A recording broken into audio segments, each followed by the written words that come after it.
Hey guys, it is the 10 subscriber special video that I told you about in my latest vlog. Here it is. We are going to be playing Kerbal Space Program. Oh yes, that is the Jebediah Kerman in the middle there. The one and only Jebediah Kerman. And I don't even know who these other two fools that are scared out of their minds are, but good old Jeb right in the middle. Uh, he is my hero. Anyway, we're going to be playing some Kerbal Space Program. There we are. Beautiful. And I already have a rocket made, and I'm going to show you how I made that rocket right now.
Okay, guys, here it is. The Kerbin Orbital Rocket Mark One. I haven't not tested this yet. You just saw me build it in speed mode there. So I have no idea if this is going to work or not. You may be thinking, why in the world does he have these rockets over here? I mean, what are they for? Well, I designed this. I got the idea to do something like this from another YouTuber, Stomp Thompson, and he made this kind of tug ship. Now I didn't download his design; I made my own, but it's very similar. So the last thing I have to do here is I've got to put on. I forgot a couple things, so you get to see me do that. Is I need to put on 3 parachutes on the capsule. These are uh, radial mounted parachutes. There. Beautiful. Okay. And so that'll work there. And the last thing I need to do is add my MechJeb module here. Let's see. That's in control. No, that's, yeah, control. Right there. Okay. I'm going to plop you. And I only need one of them. Let's see. I'm going to put you right there. Beautiful. Okay, so that is officially all the parts, anyway, are all done. I still have to edit the action groups and mess with the stacking a little bit. But other than that, it should be good to go. I'm going to go ahead and save it, and I will see you guys on the launch pad.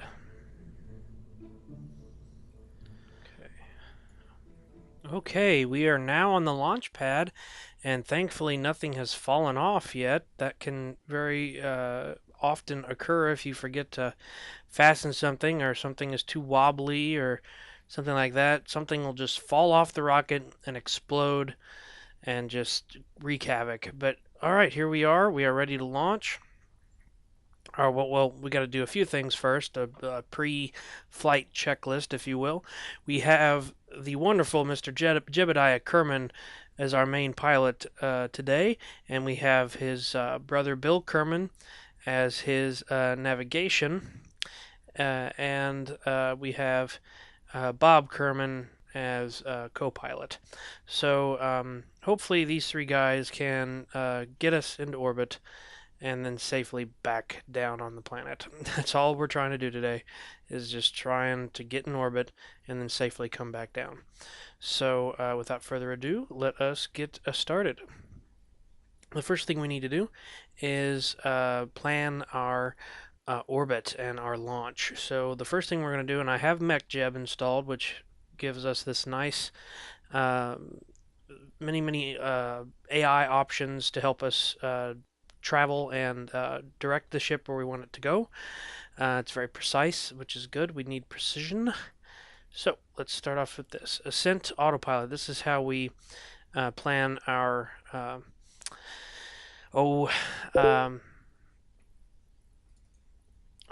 orbit. Okay, so I think someone messaged me just now. But anyway, we are going to set a orbital altitude of 115. Sounds good to me. It's a decent orbit. We are going to have a 90-degree orbit, which means we are going to have an equatorial orbit. We will orbit around the equator, and we don't have anything to rendezvous with, so that'll be good. And we need to change it. I don't want them to go past stage 3. I don't want the autopilot to go past stage 3. And that is that. All right, so let's throttle on up. Activate the computer. Activate the RCS module. Engage the autopilot and lift off.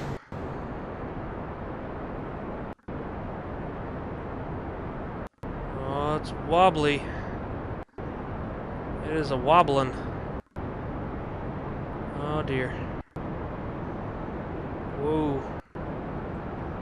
Wobble wobble. Kind of like a turkey, except wobble wobble instead of gobble gobble. It's not too bad, is it? I hate to think what it'd be doing without the RCS on. Oh my lord. See that those RCS thrusters, they're correcting for wobble. That's what they're doing. They're burning up my fuel though. Man, we only have 750 liters. Look at this. It's draining by the second. A liter a second it's using, guys. I want to turn it off as soon as I can. Once we get out of this thick atmosphere, definitely won't be needing that anymore. Oh my goodness. Oh man, look at Jebediah. He's having a blast. That's why he's the best. These other two guys, Bill and Bob, they're not having too good a time. They're a little freaked out. But Jeb, he's good to go, man. He's raring to go. All right, wow, we're getting pretty high up. I'm going to show you the orbital view. Okay, so this is Kerbal, and that is where we're at right there. And if we zoom in, we can start to see our flight path. Now, this is our predicted flight path. We're going to continue along this path, reach a certain height, and then fall back to the planet. But that is only if we don't keep accelerating, which is where we are, and that's why our flight path is continually changing.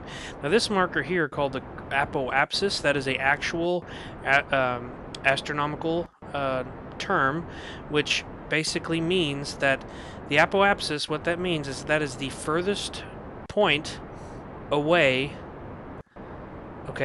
from... Whoop, what's going on? We shouldn't be doing this. What's up? Oh my lord, what happened? Correct yourself, sir.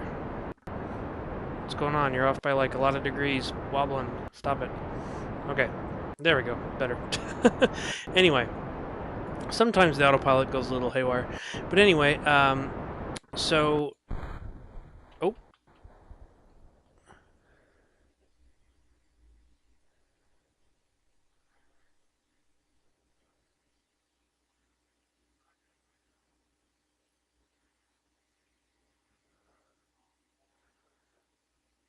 We are not out of the atmosphere yet. I wonder why it's... And it's saying we should still be gravity turning.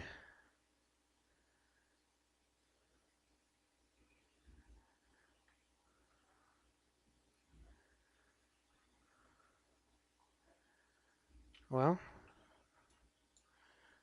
we're waiting. Okay, well, we'll see what the autopilot does here. But anyway, as I was saying, the apoapsis is the highest point will get along your flight path away from whatever planet you're orbiting or body. So right now, our apoapsis is a distance of 68,000 meters or 68 kilometers. This is all in kilometers and meters and not in feet. And that's also how they, that is also the measurement they use in real life. We do not use feet in space, we use meters. Yeah, so I'm hoping whenever we reach our apoapsis, I'm going to go ahead and... Whoops. Apparently I have a staging issue, because that wasn't supposed to happen.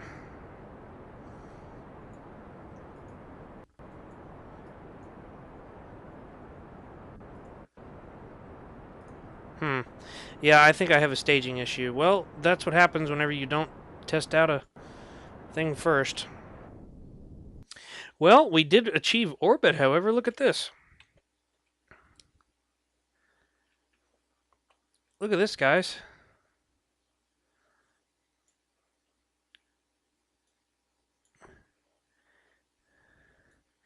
Now, we set it to a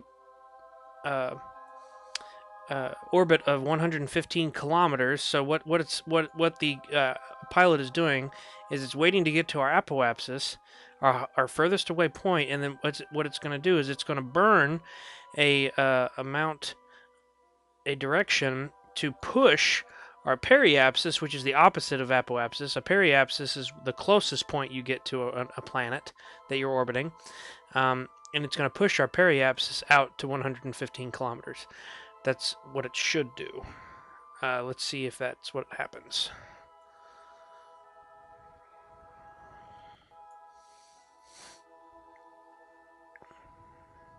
Getting close to our apoapsis.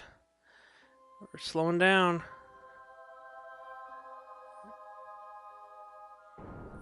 Yep, we're burning. And we are pushing our periapsis. Yep, to 115. We have a circular orbit. Awesome. Awesome, awesome. So we are now in an equatorial circular orbit around the planet of Kerbal. Like I said, I have to kind of do some maintenance on the staging of the rocket there, but other than that, it went pretty well. So I'm not sure what happened there. But we're going to do something I'm going to show you. Okay, if you set a target, then you can do a lot of stuff whenever you set something as a target. Now, the moon of Kerbal, that's the moon, M-U-N, moon, is set to a absolute true equatorial orbit around Kerbal. So what we can do is we can align our orbits so that we are a true equatorial orbit. So I'm going to go ahead and do that, and what it's going to do is it's going to wait, because right now we have a negative 0.3 descending node and a positive 0.3 ascending node over there, which means that if you look, our orbits are a little out of whack. If you look, this one's just a little bit above the green line, and this one over here is just a little bit below. So what the autopilot is going to do here is it's going to wait to get to the descending node. That's the furthest down our orbit gets away from the orbit of the moon, and it's going to burn up to correct the orbit, but ever so slightly. And watch what happens. It's going to get twitchy like this. The closer you get to a true orbit like that, 0.0, good. Look at that. And it also kind of stabilized our periapsis and apoapsis. Sweet. All right, well, that is a true That is a true equatorial orbit, circular orbit at 115 kilometers around Kerbin. Sweet. So now the trick is we got to get these guys home. They've done what they were supposed to do. We successfully orbited Kerbin. They are the first Kerbins in space, and they have done such a great job. But they need to get home. They need to get home to their wives and kitties, little green asparagus-looking kitties, and just hug them and kiss them and be like, "Hey, son, I was in space," or "Daughter, I was in space." Okay, so let's do that. So the first thing we're going to do is we are going to get out the landing autopilot. Now what this is going to do is this is going to direct us as if we were going to land with the thruster. Okay, but I'm going to stop it right before it would want to land with the thruster because that's very dangerous, and I'm going to decouple the capsule from the rest of our rocket, and then we're going to use the parachutes to have a nice soft landing right near back where we started. So I'm going to have target the Kerbal Space Center, that's KSC there, and I'm going to tell it to land at target. So now we're going to warp in time to when it needs to course correct. There it goes. And it's burning to course correct. And if we watch on, look at that. It changed our periapsis to go inside the planet, which means we're going to intersect with the planet. And since we're on an equatorial orbit, we should land right near it. Now, of course, the planet is turning, and the target is, or the autopilot is accounting for that. It is accounting for the fact that the planet is turning. So we are going to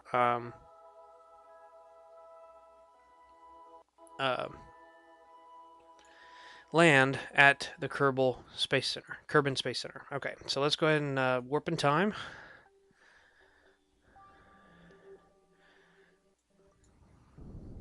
All right, now we're entering the atmosphere now. We're at an altitude of 67,000 meters, or 67 kilometers. And it is adjusting our descent. It's going to keep adjusting.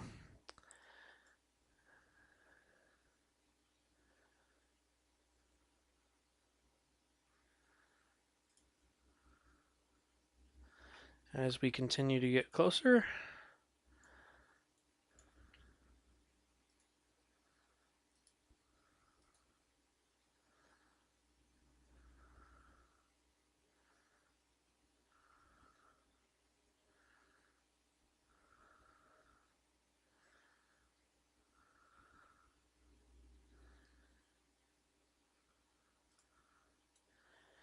Okay, we're really starting to get close now. Okay. Wow, look at us. Okay, the rest of that little peninsula there is loaded.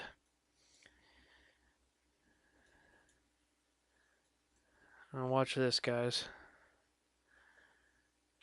I want the rocket to land in the ocean, okay?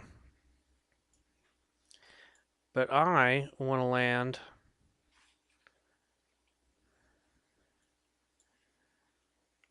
pretty close. I'm going to try to land right on top of it. I don't know if I can do it, though.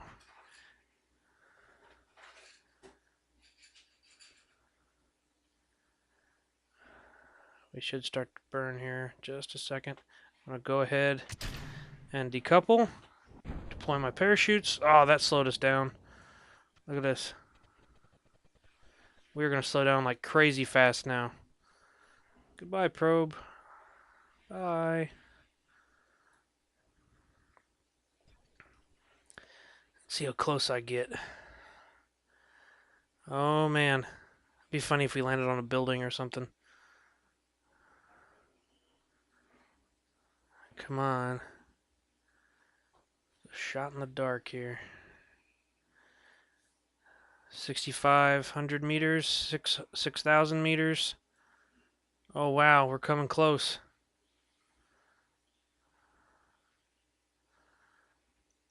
I think we're gonna land behind the buildings, guys. I think that's where we're heading. But pretty close. I think this is gonna be the closest I've ever gotten. Last time I landed, the closest I got last time was right on the beach over there. I was barely in the water. Oh, oh, boom, crash.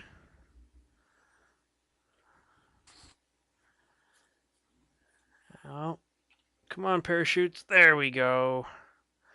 Look at that.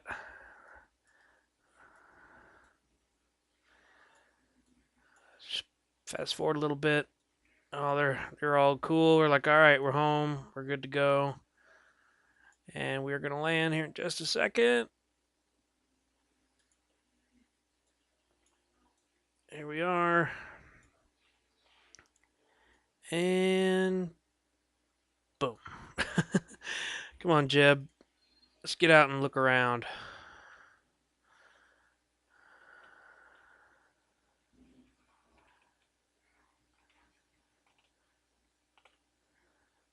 Whoop.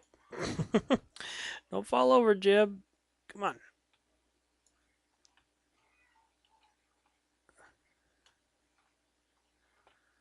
Oh. The way the physics work on Kerbin, it being such a huge planet, is a little weird. It's him sidestepping. Alright, guys. Well, that was a lot of fun. I hope you enjoyed it.